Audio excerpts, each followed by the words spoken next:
My apartment in China video has gone viral, and with it came a ton of questions that I'll be answering in this video. Can you hear the neighbours? Are pets allowed? How much does this apartment cost? And how do you get your laundry done in wintertime? And many, many more. And you also gave me a lot of suggestions as to what to do with that terrace. So I'm going to show you what we've done with that space and also some of the other changes that we made around the apartment. Let's get into it. Let's head over to the entrance where I'll be answering the first couple of questions. So the first question was, if the power cuts off, are you unable to get back into the apartment? So we live on the 6th floor of an apartment building, and we do have a lift to get up here, but of course we do have access to stairs if we need them. So if the power does cut off, we can come up the stairs. Also, we have a keypad here, which is I think what this person was referring to. So if the power does cut out, this doesn't run through the electricity. It is battery operated, so we can still get in, so there's no trouble there. We do also have backup keys if needed. Next, people commented on the obstruction of the fire escape route. So I'm going to show you what that looks like at the moment. But basically somebody said, I see a lot of stuff standing in the hallway and even on the stairs too, and that is strictly forbidden in my country because it will block your escape route in the event of an emergency. So I'm going to show you what that looks like right now. And I'd say that unfortunately it has gotten worse, it hasn't gotten better.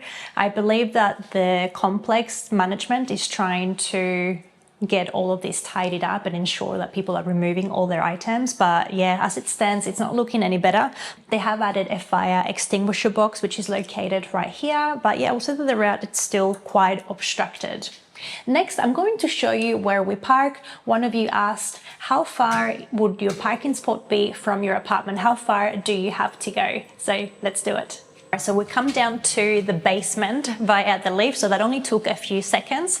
And from here, it's very straightforward. So we don't have a car here in China. We don't drive at the moment. But if we did, our car parking spot will be located right here, so not far at all. So you could easily park and then head back into your apartment. I would say that something that blew me away when we first came here is that literally the whole complex underground is linked by this car park. So from here, you could actually access some of the other buildings straight from the basement. The next question was, does your apartment have a spot to charge your electric cars? So here in the basement, there are a few spots where you can charge your vehicle. My understanding is that if you buy a car brand new, the company will actually come out and install a charger for you. So for example, we got one right here. And if we walk a little bit further, excuse me, it is very dark in here, but there's also another one right there. So yeah, you can most certainly charge your vehicles. Now in China, they have made it so convenient for people to charge their electric vehicles. Basically, they made a point to ensure that charging your car is just part of life. You don't have to go out of your way to get it done. So not only can you charge it here, there's also a lot right next to the complex where you can park and charge your electric car. And you also see it at the shopping malls, opposite to David's work. So it's everywhere. It's just essentially part of everyday life. Let's head back upstairs.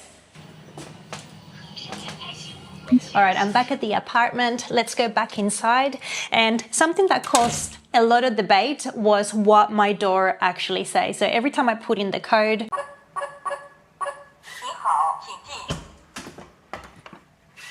the door says Ni hao qing qing. And I asked everybody, can you confirm if this is what it says?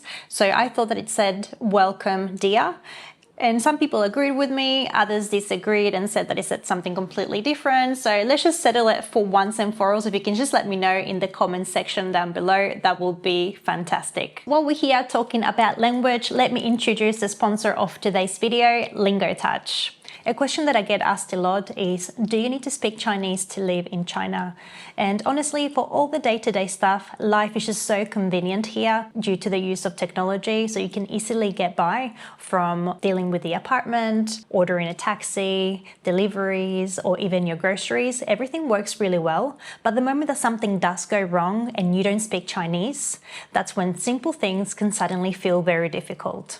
Like ordering food from a restaurant, figuring out where to go in a busy train station, exchanging a few words with a taxi driver, or even just having a few words with the people that you see every day. And that's why I think LingoTouch is the perfect fit for anyone wanting to learn Chinese, especially beginners like me. It's not just a random list of boring words. LingoTouch teaches you Chinese through the use of words in real life scenes, like going to a hot pot restaurant, a train station, or basically anywhere that you would go when you're traveling or living in China. So for example, here I am inside one of the scenes. I can tap on different objects, hear a native speaker say the word, read the pinyin and the meaning, and then have a go at practicing the word myself. 热水，车厢末尾可以接热水。热水，热水。热水。 And what I really like is that it has reading, listening, and speaking practice, so you're not just memorizing a word. You're seeing it, hearing it, and then saying it out loud. And most importantly, the AI pronunciation coach gives you instant feedback, which to me, it's really helpful because with Chinese, the tones can be really intimidating when you first start out. Use my link in my description or the QR code on screen to download LingoTouch for free. It is available on iOS and Android. If you love it like I do, you can access the full version for an incredible 30% off discount.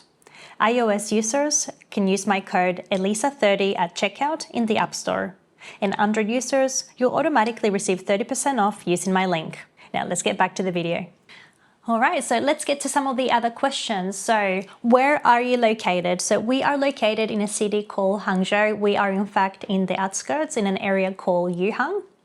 And do you rent or own the apartment? So no, we don't own the apartment, we are renting it and we pay 5,500 RMB per month. Let's address some of the comments that I had in this area of the house. So previously we had a rack here that had all our coats, and as you can see, we have removed that from the living space. It did make the area look a little bit cluttered, so it's been moved to our study area, so it's out of the way. So now in its place, we just have a bunch of camera gear, tripods, and so on.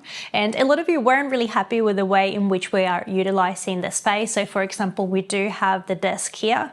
It used to live upstairs in our bedroom, but we find that we do utilize it a lot more down here. So usually when we're editing, we would do it upstairs, and then we would find that we would just have to carry the laptop and anything else that we needed downstairs just to be, with the rest of the family. So yes, this is where it gets the most use.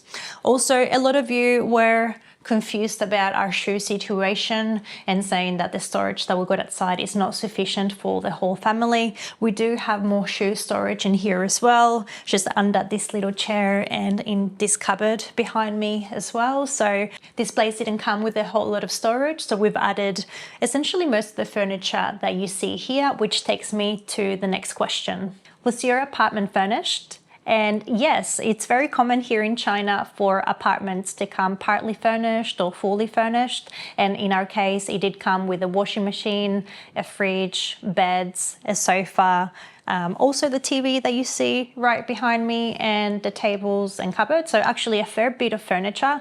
However, it didn't really suit our needs. So most of the stuff that you see now is stuff that we have purchased to fit our needs. The next question is, can you hear your upstairs neighbours? So thankfully for us, we don't have upstairs neighbours. We do live in, I guess, the penthouse apartment or the top apartment of the building. So we do have neighbours right next door.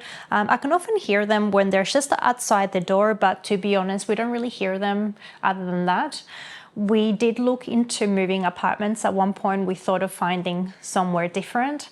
However, we have heard enough horror stories to keep us living in this place. We heard of people that just end up with neighbors on top that just make noise at all times of the day, or kids that run around at all times of the day and night. And even our neighbors once complained, from downstairs, that the kids were particularly loud one morning. However, we have taken some measures just to make sure that we're not disturbing our neighbors. So for example, here we've got these little socks on the chairs, and that helps because if you move the chairs around, they don't actually scrape the floor and make excessive noise. We also have plenty of carpets, particularly in the living space, where the kids would hang out the most, and hopefully that just reduces any of the noise for the below neighbors. Now let's move on to the balcony, because I had so many questions about the laundry here in China. I'm just walking out to the laundry now, and the first question that I'm going to address is this apartment complex mostly filled with Chinese or international tenants?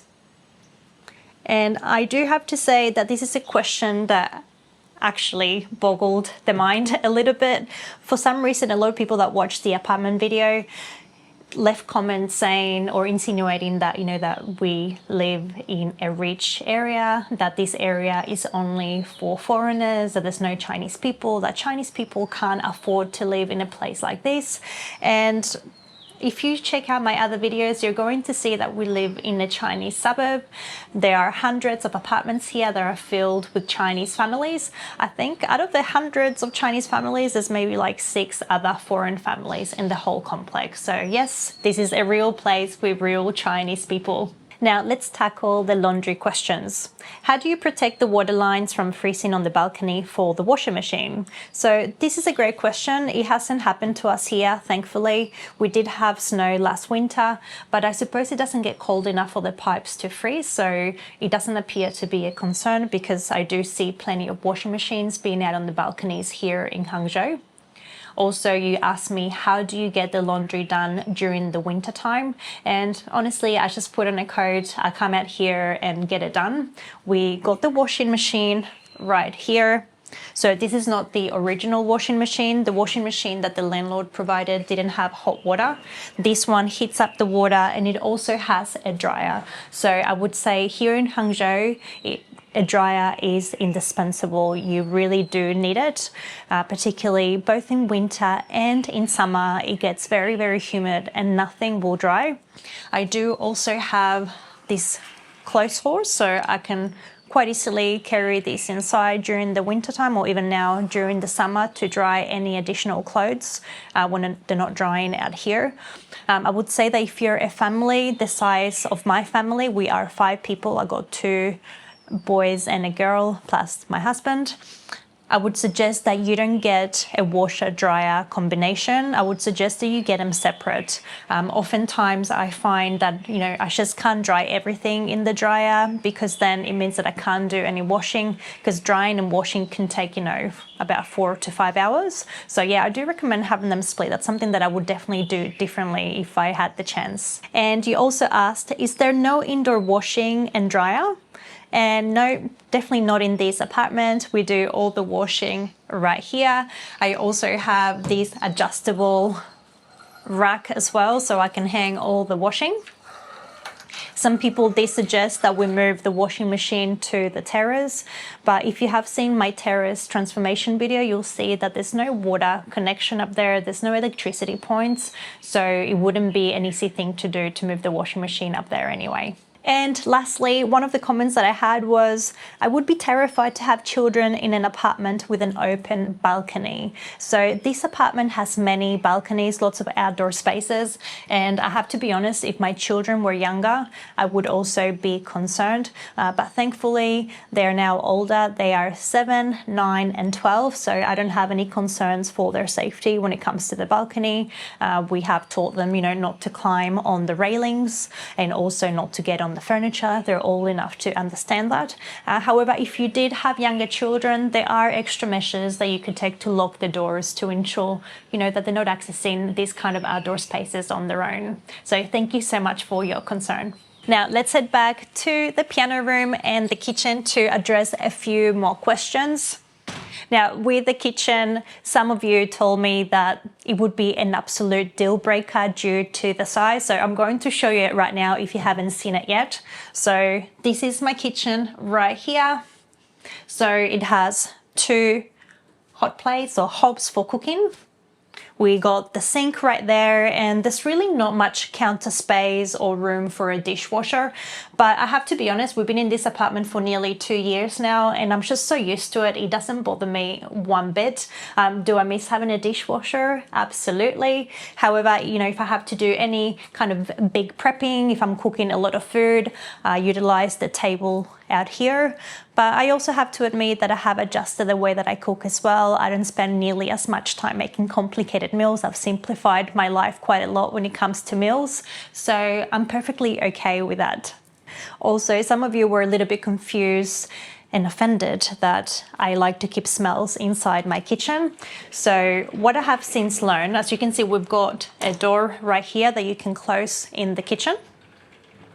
And I've since learned that these are required. They're part of the regulations to have the gas connected in your kitchen. So you won't have gas connected if you don't have these. So these are necessary. Also, the Chinese cuisine, it can be quite smoky, quite oily. So it's a good idea also to have these so that you can keep the smoke outside of the rest of the house. My personal preference is also to close it if I'm cooking things like steak or things that are going to be a little bit smoky. I also love keeping the smells in the kitchen, so I hope that clarifies that. Also, some of you noticed that we don't own a microwave. We haven't had one for a few years, and I'm still not going to buy one. There is not much counter space to take it up with a microwave, and I much rather prefer to have an oven, as we do a lot of baking and roasting. So that is our preference. So I currently just heat up our food either in the oven or on the stovetop. And lastly, I just wanted to point out that life in China can be super convenient, so you can order takeout for really affordable prices. We also have tons of restaurants just down the street, so that really does take the pressure from everyday cooking. Let's move on to the bathroom. There was two things that caught your attention in there. One of them is the window. So we do have a window for ventilation. It doesn't have a fly screen, so I have to admit that I don't open this often because I don't want to let mosquitoes or flies into the house, but it's really good to have it. And the design is really good as well, because if you open it, if you have this open here, the blinds, people can't look into your shower, and if I look out, I can't see into anyone's apartment, so you still have that privacy there with the bonus of the ventilation. Of course, there's also a system right here, the extractor, so we can use that as well to get rid of the humidity. The next thing that caught your attention is, I guess, what we use as a bidet. Bidets are very common in Argentina, which is where I grew up, and also living in Qatar, it's very common there due to the religion, so we decided to have one installed here as well. So this is it right here. And of course, this is just our preference. Now let's talk about the kids' room. One of you asked, why is your girls' room so much bigger than your boys? So as I explained earlier, I have 3 kids. The boys are older than Eva. So when we first moved into this space, we got an apartment that has bedrooms for each of the children. Ultimately, the boys decided that they wanted to share. So they do have bunk beds. I'll just turn on the light. And this is what their room looks like at the moment. In the previous video, the setup wasn't really all that great. Now we have decluttered, we have moved everything around, and the room looks so much more spacious. A lot of you commented that the boys' room was smaller than Eva's, and honestly, I would disagree. I would say that they're probably about the same size. It's just that the layout and the amount of furniture that it has inside is a little bit different. So yeah, so I think it looks so much better. I'm going to take you upstairs just to show you Eva's room, because we have also rearranged her bedroom. So some things are different since the last apartment video, and this is it right here. Because she is the youngest, we did decide to also have her up here because she's the one that will need us the most at night. At least when we first moved in. She's a little bit older now. The next question was, is your apartment an anomaly? So if you lived in Beijing or Shanghai, an apartment this size would definitely cost a lot more money. Now, when it comes to the size, I haven't obviously been to every apartment that there is in China or in Hangzhou for that matter, but from our brief experience apartment hunting, most apartments seem to be from 1 to 3 bedrooms. Those seem to be the most popular ones, and anything bigger was either a house or a villa. The next question was how to get a real estate agent. So we only have experience with the one agency that we dealt with, and that was somebody that was recommended by my husband's employer. So essentially before we came, we sent them an email with the kind of things that we were interested in seeing in a property. Then once we arrived, they picked us up and took us to see a bunch of different properties so that we could find somewhere to live. And it was really straightforward. They handle absolutely everything for us, including getting the internet connected, the TV, and anything in between. And are pets allowed? Absolutely. So here it's very common to see people walking their dogs around the complex, and even many of our friends within our complex have pets as well. Cats, dogs, birds, fish, and a few others. I've even seen people walk their ducks outside as well. So yeah, pets are definitely allowed. Of course, you have to run it through the landlord to make sure that they're okay with it, but it's not usually a problem. And do you have access to a swimming pool or a gym? Now, our complex doesn't have too many facilities when it comes to those things. There were definitely things we would have loved to have within our complex. However, there is a gym directly opposite to our apartment complex that's really easy to access. And there's no swimming pool either. However, the kids have an amazing swimming pool at their school. So they do their swimming lessons at school as well. Now, we're going to head out onto the terrace. I'm going to show you what we've done with it. You guys sent me so many amazing suggestions as to what to do with it, and this is what we came up with. So firstly, we've got a sitting area here with a barbecue / fire pit. We've been using that a lot. We have additional chairs as well stashed there in the corner for the rest of the family. We also added all the screening plus all the bamboo screening here as well. I really like that this adds a lot of green to this space. Now, so many of you suggested that we should grow some vegetables, fruits, herbs, but to be honest, we do travel a fair bit and we don't have access to water points up here, so it's not the most convenient thing to do. We also added this egg chair that the kids absolutely adore, and a sitting area here as well. Of course, I do have a full transformation video on all the work that we did in the terrace if you'd like to check it out, including the prices of everything that we bought. So anyways, I hope that you enjoyed me answering all the questions about our apartment in China. If you have any further questions, please leave them in the comments section below. Thank you so much for joining. If you made it this far, make sure that you subscribe, and I'll see you on the next one.